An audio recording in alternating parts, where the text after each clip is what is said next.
بل کا آپ نے بڑا زبردست دفاع کیا ہے.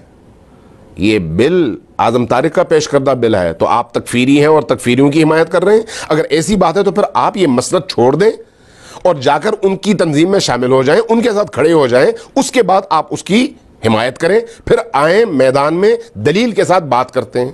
آپ کے اس بل یا اس ایکٹ کی زد پر پورا آپ کا مکتب آتا ہے. میں اس کی تشریح اور تفصیل میں نہیں جانا چاہتا. آپ کو امام بخاری کو بھی اپنے صفوں سے خارج کرنا پڑے گا.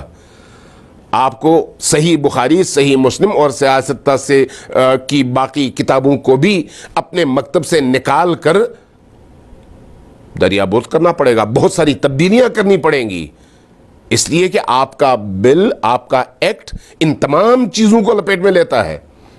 جی جناب, اس کلپ میں کیا کہہ رہے ہیں کہ یہ بل اعظم طارق کا پیش کردہ ہے اور پھر آگے چل کے طاہر اشرفی صاحب کو کہتے ہیں کہ آپ تکفیری ہیں اور تکفیروں کی حمایت کرتے ہیں. یہ انہوں نے کہا کس کو؟ ڈاکٹر طاہر اشرفی کو. پھر یہ کہتے ہیں کہ اس بل کی زد میں سیاستہ بھی آتے ہیں.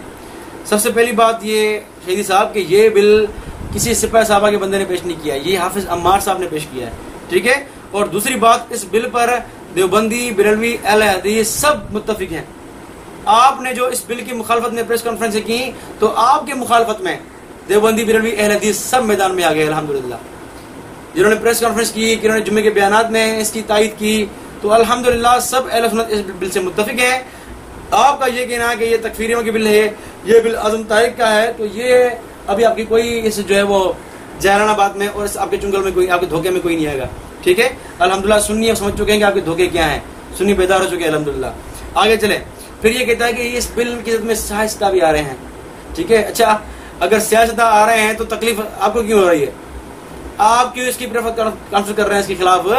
آپ کیوں کود رہے ہیں اس کے خلاف؟ تکلیف آپ کو کیوں ہو رہی ہے؟ اگر بل ہمارے خلاف ہے, سیاستہ کے خلاف, تکلیف آپ کو کیوں ہو رہی ہے؟ تکلیف آپ کو ہو رہی ہے, اس کے مطلب یہ ہے کہ دال میں کچھ کالا ہی ہے, بلکہ دالی پوری کالی ہے آپ کی, اسی لیے آپ کو جو ہے تکلیف ہو رہی ہے اس بل سے. ہمیں تو کوئی تکلیف نہیں ہے اور نہ ہم سمجھتے ہیں کہ یہ ہمارے خلاف ہے. الحمدللہ ہم علمی میدان میں کام کرتے ہیں. آپ جو اعتراض کریں گے ان کا جواب موجود ہے. بہرحال جو آپ یہ باتیں کر رہے ہیں نا سیاستہ کے خلاف ہے, یہ آپ کی بات بالکل ہوائی بات ہے. خلاف آپ ہی کے ہیں, اس لیے تکلیف آپ کو ہوئی ہے, آپ ہی نے پریس کانفرنس کی ہے اس کے خلاف. آگے چلیں. پھر یہ تکفیری کر رہا ہے بار بار کہ تم تکفیری. ذرا اپنے گھر کی خبر لیں کہ تم کتنے بڑے جو ہے وہ دودھ سے نہائے ہوئے ہو. یہی حق الیقین دیکھیں, جلد نمبر 2 پیج نمبر 215 واضح موجود ہے. اور شیخ مفید نے کتاب المسائل میں کہا ہے کہ امامیہ کا اس پر اتفاق ہے کہ جو شخص اماموں میں سے کسی ایک امام کی امامت سے انکار کرے اور ان کی اطاعت کے فرائض میں سے کسی چیز سے انکار کرے جس کو خدا نے اس پر واجب کیا ہے, تو وہ کافر ہے اور گمراہ ہے اور جہنم میں ہمیشہ رہنے کا مستحق ہے. اب مجھے بتائیں کہ آپ کے اماموں میں سے کسی ایک امام کا منکر بھی کیا ہے؟ کافر ہے. ہم تو اہل سنت ویسے بھی کافر ہیں. آپ اپنے شیعہ فرقے کی طرف بتائیں, وہ کیسانیہ, وہ واقفیہ, وہ زیدیہ, جو آپ کے 2 امام مانتے ہیں, تیسروں کو نہیں مانتے, چوتھا مانتے ہیں, 5ویں کو نہیں مانتے, چھٹا مانتے, 7واں نہیں مانتے, ان شیعوں کو بھی کافر کہہ دیا ہے آپ نے اپنے شیعہ کے والوں کو کافر کہہ دیا ہے. آپ کس دور میں ہیں؟ آپ تکفیری ہمیں کہہ رہے ہیں.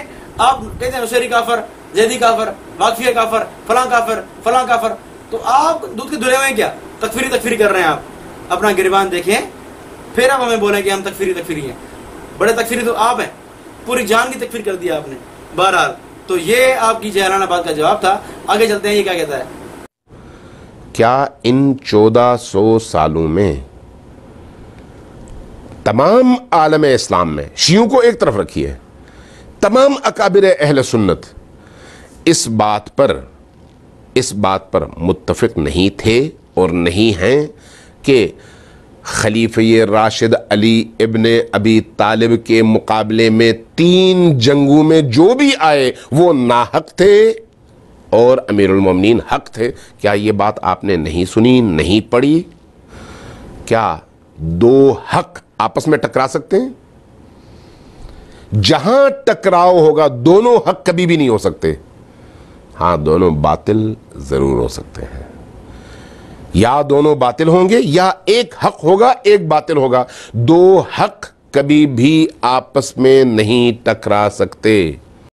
جناب, آگے کہتے ہیں کہ کیا اکابر اہل سنت اس پر متفق نہیں کہ امیر المومنین علی کے مقابلے میں 3 جنگوں میں جو بھی آئے وہ ناحق تھے؟ کیا 2 حق آپس میں ٹکرا سکتے ہیں؟ 2 حق کبھی بھی آپس میں نہیں ٹکرا سکتے، یہ دونوں باطل پر ہوں گے یا ایک حق پہ اور ایک باطل پہ ہوگا۔ تو یہ امین شہیدی صاحب نے بات کی ہے، لیکن آپ دیکھ سکتے ہیں، ان سے پوچھے کوئی، میں سوال کرتا ہوں ان سے کہ کن اہل سنت علماء نے لکھا ہے کہ علی سے لڑنے والے باطل پر تھے؟ باطل کے الفاظ دکھاؤ مجھے آپ، ناحق والے الفاظ دکھاؤ مجھے آپ نے باطل کا لفظ بولا ہے، ناحق کا لفظ بولا ہے، تو مجھے بتائیں کہ کس اہل سنت عالم نے سیدنا علی سے لڑنے والے جمل اور صفین کی بات کر رہا ہوں میں، ٹھیک ہے، جمل اور صفین والوں کو کس نے ناحق اور باطل کہا ہے؟ ذرا حوالے پیش کریں، بسم اللہ کریں، ٹھیک ہے۔ آپ واقعی علمی میدان کے ہیں یا نہیں ہم دیکھ لیں گے جب حوالے پیش کریں گے آپ کو۔ بہرحال آگے چلیں، یہ کہتے ہیں کہ 2 حق کبھی آپس میں ٹکر نہیں سکتے، یا دونوں باطل ہوں گے یا ایک حق پہ ایک باطل پہ ہوگا۔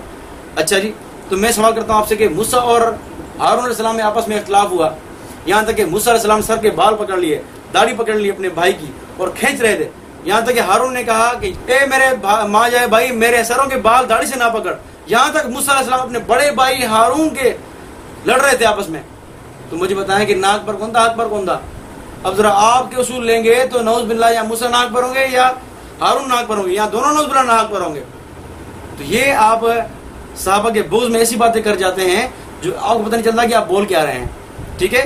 آگے چلیں، آگے کیا کہتے ہیں یہ 70,000 صحابہ کرام کا قتل عام خطائے اجتہادی قرار دے کر اگر آپ معاف کر دیتے ہیں تو بہت اچھی بات ہے۔ پھر جو لوگ آج کی دنیا میں اس طرح کے اعتراضات کرتے ہیں ان کو بھی خطائے اجتہادی کی یہ سند اور گنجائش عطا کر کے ان کو بھی معاف کر دیا کریں۔ ہاں جناب، یہ کہہ رہے ہیں کہ 70,000 صحابہ کرام کو قتل عام خطا اجتہادی کہہ کر آپ معاف کر دیتے ہیں، تو آج کے دور میں بھی خطا اجتہادی کی سند اور گنجائش عطا کر کے ان کو بھی معاف کر دیا جائے۔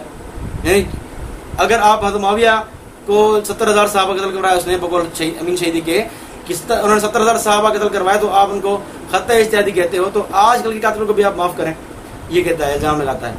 سب سے پہلی بات تو یہ ہے کہ آپ کو قیامت تک چیلنج آپ ثابت کریں کہ 70,000 صحابہ کرام تھے، آپ نے 70,000 صحابہ کی بات کی ہے، ذرا آپ ایک حوالہ پیش کریں کہ جو بھی شہید ہوئے ہیں صفین میں وہ سارے کے سارے صحابہ کرام تھے، ایک حوالہ پیش کریں، ٹھیک ہے، ورنہ اپنی جہالت کا اقرار کریں کہ میں نے غلط بول دیا ہے اور جہالت والی بات کر دی میں نے، ٹھیک ہے۔ آگے چلیں، آگے یہ کہہ رہے ہیں کہ 70,000 جو ہے وہ قتل کروایا ہے حضرت معاویہ نے۔ جناب آپ نے اپنے گھر بھی نہیں پڑھا، آپ نے کتابیں اپنی نہیں پڑھی شیعہ مذہب کی، ذرا آئیں دیکھیں کہ آپ کی کتب میں کیا لکھا ہوا ہے کہ 70,000 نہیں بلکہ 80,000 کس نے مروایا ہے؟ ذرا میں دکھاتا ہوں آپ کو، ذرا دیکھیں الانوار النعمانیہ آپ کے جزائری کی، آپ کی معتبر کتاب شیعوں کی، جلد نمبر اول، اس کا پیج نمبر 88 واضح لکھا ہوا ہے کہ سیدنا علی رضی اللہ عنہ کی خلافت بہت عزیز تھی، یہاں تک کہ اولاد سے اور گھر والیوں سے سب سے افضل تھی خلافت۔ پھر آگے کہتے ہیں حتیٰ انہو قتل لأجلہ 60,000 فی معرکۃ صفین وقتل ما عسکری 20,000، کہ سیدنا علی رضی اللہ عنہ نے صفین میں 60,000 لوگ قتل کیے اور آپ کے لشکر کے 20,000 لوگ شہید ہوئے۔ کون کہہ رہا ہے؟ آپ کا شیعہ عالم کہہ رہا ہے۔ کس کے بارے میں کہہ رہا ہے؟ سیدنا علی کے بارے میں کہہ رہا ہے کہ علی رضی اللہ عنہ نے 80,000 لوگ قتل کروائے۔ کس نے کروائے؟ سیدنا علی نے کروائے۔ یہ آپ کے شیعہ کہہ رہے ہیں۔ کس منہ سے آپ الزام لگا رہے ہیں معاویہ رضی اللہ عنہ پر؟ شہید صاحب یہ منہ اٹھا کے چلا آنا اور ایسے بیان بھیج دینا، اور کیا آپ کو ذہن میں یہ ہے کہ کیا ہم نے شیعہ کتابیں نہیں پڑھی ہوئی ہیں؟ تو الحمدللہ آپ سے بہتر ہم نے پڑھی ہوئی ہیں۔ آگے چلیں، آگے۔ چونکہ میں صرف چاہتا ہوں کہ آپ کو متوجہ کروں کہ آپ نے جو روش اختیار کی اور تمام اہل تشیع کو غیر مسلم قرار دینے کی کوشش کی، تو میرا خیال ہے اپنی زبان پر کنٹرول کریں۔ ہم اگر پاکستان کے اندر وحدت بین المسلمین کی بات کرتے ہیں، امت کی وحدت کی بات کرتے ہیں، تو کسی الو کو یہ خیال نہیں گزرنا چاہیے کہ ہم ڈر کر کرتے ہیں. نہیں، ایسی بات نہیں ہے. ہم اس لیے وحدت کی بات نہیں کرتے کہ ہم خوفزدہ ہیں. نہیں، ہم اسلام کی آفاقی تعلیمات کا تقاضا اس بات کو سمجھتے ہیں کہ آپس کے چھوٹے چھوٹے علمی اختلافات اور تاریخی اختلافات کو ایک طرف رکھ کر اللہ اور اس کے رسول کے لیے کٹھے ہوں اور اللہ اور اس کے رسول کے دشمنوں کے مقابلے میں کٹھے ہوں. کہہ رہے ہیں کہ آپ نے تمام اہل تشیع کو غیر مسلم قرار دینے کی کوشش کی تو اپنی زبان کو کنٹرول کریں. ہم پاکستان میں وحدت المسلمین کی بات کرتے ہیں تو اس کا یہ مطلب نہیں کہ ہم ڈر کر کرتے ہیں. ہم اختلاف کو ایک طرف رکھ کر اللہ اور اس کے رسول کی دشمنی کے لیے اکٹھے ہوئے ہیں. جناب، آپ یہ کہہ رہے ہیں کہ ہم آپ کو کافر نہ کہیں. ٹھیک ہے، آپ اپنی زبان کو لگام دیں، کنٹرول کریں. جناب الحمدللہ اگر ہم ڈرنے والے ہوتے آپ کی دھمکیوں سے تو ہم ڈر چکے ہوتے پہلے ہی. آپ کی دھمکیاں ڈرنے والے نہیں ہیں. الحمدللہ ہم نے آپ کو کافر کہا ہے اور کہتے رہیں گے انشاءاللہ. اور انشاءاللہ وہ دن ضرور آئے گا، وہ دن دور نہیں ہے کہ آپ بھی یہاں قادیانی کی طرح اقلیتی سے رہیں گے. آپ انشاءاللہ وہ دن ضرور آئے گا. انشاءاللہ وہ دن ضرور آئے گا اور آپ بے فکر رہیں. ہم کہتے رہیں گے اور آپ کی ان دھمکیوں سے ہم ڈرنے والے نہیں ہیں. بہرحال پھر یہ کہتے ہیں ابھی آپ وحدت کی بات کر رہے ہیں. وحدت کون؟ آپ سے اطاعت کریں. ہم وہ جو شروع سے لے کر آخر تک دشمن رہے اہل سنت کے. آپ کی تاریخ یہی رہی ہے کہ دشمن سنی، دشمن اہل سنت آپ کی تاریخ رہی ہے. آپ مجھے بتائیں گے کب آپ نے سنیوں کے ساتھ وفا کی ہے؟ آپ نے بغداد میں کیا ظلم کیا سنیوں کے ساتھ؟ آپ نے ایران میں کیا ظلم کیا سنیوں کے ساتھ؟ خمینی نے لا شیعہ والا سنیہ اسلامیہ نعرہ لگایا، لیکن جب اس کی حکومت آئی تو کیا کیا تھا سنیوں کے ساتھ؟ آپ کے ساتھ اطاعت کریں گے ہم، اور آپ کہہ رہے ہیں کہ ہمارے ساتھ آپ اطاعت کر کے دشمن پاکستان، دشمن اسلام سے لڑیں. یہ آپ کی جو ہے وہ دورنگی اپنے پاس رکھیں. آپ کا اصل چہرہ ہم نے دیکھ لیا ہے. آپ سب سے بڑے دشمن سنیوں کے اور آپ سے اتحاد کی بات ممکن ہی نہیں ہے. ٹھیک ہے، یہ وحدت المسلمین کی بات اپنے پاس رکھیں آپ. بہرحال آپ کی جو اس کلپ میں جو باتیں تھیں، جو علمی باتیں کرنے کی کوشش کی آپ نے، ان کا جواب میں نے آپ کو دیا ہے. ٹھیک ہے، اگر آپ میں دم ہے، یہ آپ کے کسی ماننے والے میں دم ہے تو وہ دلائل سے میری بات کا رد کرے. اللہ سے دعا ہے اللہ آپ کو ہدایت دے اور اہل سنت کو آپ کے دھوکوں سے اور آپ کی اصل چہرے سے واقف ہونے کی توفیق عطا فرمائے.